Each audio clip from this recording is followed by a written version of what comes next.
ചെളിയിൽ നിന്നും വൈദ്യുതി ഉത്പാദിപ്പിക്കുന്നു. ഇതിന് ആവശ്യമായ സാധനം ഇലക്ട്രോലൈറ്റ്, കാർബൺ ദണ്ട്, സിങ്ക് പ്ലേറ്റ് എന്നിവയാണ്.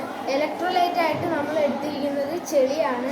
അതുകൂടാതെ നമ്മൾ ഈ കാർബൺ ദണ്ട് നമ്മൾ ഇതിൻ്റെ അടിയിലേക്ക് വെക്കണം. ഇതാ വെക്കുമ്പോൾ ഈ ചെളിയിലുള്ള ബാക്ടീരിയകളെല്ലാം ഇതിനെ പൊതിയും.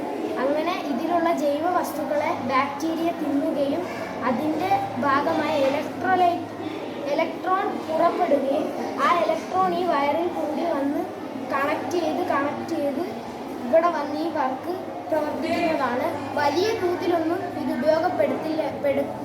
ഉപയോഗപ്പെടുത്തില്ലെങ്കിലും ആവശ്യമായതെല്ലാം ഇത് വർക്കാവും. ഇതിനാകെ വേണ്ടുള്ളത് ഈ 3 കാര്യങ്ങളാണ്.